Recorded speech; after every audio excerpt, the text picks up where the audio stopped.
नमस्कार, स्पोर्ट्स तैयारी में स्वागत है आप सभी का। मैं हूं आपके साथ चारू पारिक। तो इंडियन क्रिकेट में इन दिनों एक बड़ा सवाल चल रहा है और वो सवाल ये है कि इंडिया का अगला चीफ सेलेक्टर आखिर कौन होगा।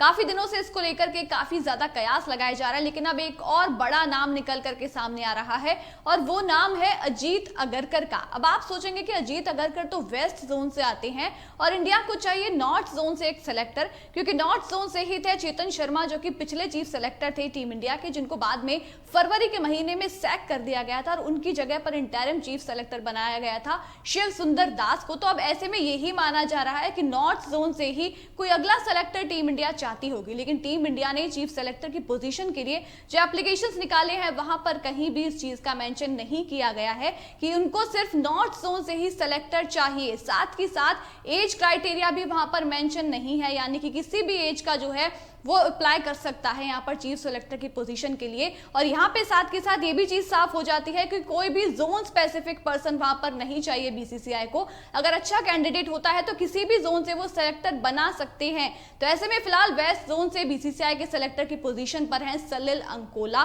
तो अब ऐसे में सवाल ये भी उठता है कि अगर अजीत अगरकर को यहाँ पर बनाया जाता है चीफ सेलेक्टर तो वो भी वेस्ट जोन से हो जाएंगे और सलिल अंकोला जो है वो भी वेस्ट जोन से हो जाएंगे। तो ऐसे में बीसीसीआई की पॉलिसी में एक ये भी चीज कही गई थी कि 1 साल के अंदर सेलेक्टर्स का जो कॉन्ट्रैक्ट है वो रिन्यू होगा। तो अगर ऐसा होता है तो ये कुछ ही टाइम में 1 साल इनको कंप्लीट हो जाएगा। इसके बाद हो सकता है कि सलिल अंकोला को जो है हटा दिया जाए और उसके बाद नॉर्थ जोन से किसी को बुलाया जाए सेलेक्टर की पोजीशन के लिए। तो यहाँ पर अजीत अगरकर का जो नाम है लगातार वो इसलिए भी सामने आ रहा है क्योंकि इसके पहले भी वो इस पोजीशन के लिए अप्लाई कर चुके थे, लेकिन उनको शॉर्ट लिस्ट नहीं किया गया था।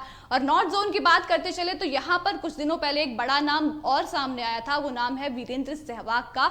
इस नाम को लेकर के भी काफी ज्यादा चर्चाएं की गई थी क्योंकि नॉर्थ जोन से वीरेंद्र सहवाग सबसे बड़ा नाम निकल करके सामने आ रहे थे और जितने भी क्राइटेरियाज हैं चीफ सेलेक्टर बनने के उन सभी क्राइटेरियाज पर वीरेंद्र सहवाग पूरी तरीके से खरे भी उतर रहे थे। लेकिन वीरेंद्र सहवाग ने खुद इस चीज के लिए इनकार कर दिया। उन्होंने कहा मुझे किसी ने भी अप्रोच किया ही नहीं है। इसके बाद से उनके नामों पर जो कयास लगाए जा रहे थे उस पर तो विराम लग गया था। साथ ही साथ नॉर्थ जोन से और जो बड़े नाम निकल करके सामने आए थे युवराज सिंह, हरभजन सिंह, गौतम गंभीर, लेकिन ये 5 साल तक पहले रिटायरमेंट ले लेने वाले क्राइटेरिया पर खरे नहीं उतर रहे थे, जिसके चलते इन नामों के बारे में चर्चा ही नहीं की गई थी। लेकिन अब क्योंकि बीसीसीआई ने इस चीज का कहीं भी मेंशन नहीं किया है कि आपको नॉर्थ जोन से ही अगला सेलेक्टर चाहिए, इसीलिए अजीत अगरकर एक बड़ा नाम वहां पर हो सकते हैं। हर फॉर्मेट में इंडिया के लिए क्रिकेट खेल चुके हैं और सभी फॉर्मेट्स का इनको तजुर्बा भी रहा है। तो एक बड़ा नाम जो है वो अजीत अगरकर हो सकते हैं। हो सकता है इंडिया के अगले चीफ सेलेक्टर बन जाएं अजीत अगरकर, क्योंकि पहले भी अप्लाई किया था लेकिन शॉर्टलिस्ट नहीं हुए थे और अब एक बार फिर से बड़ा नाम सामने आ रहा है। वहीं ये भी बताया जा रहा है कि तनख्वाह की जो बात हो रही थी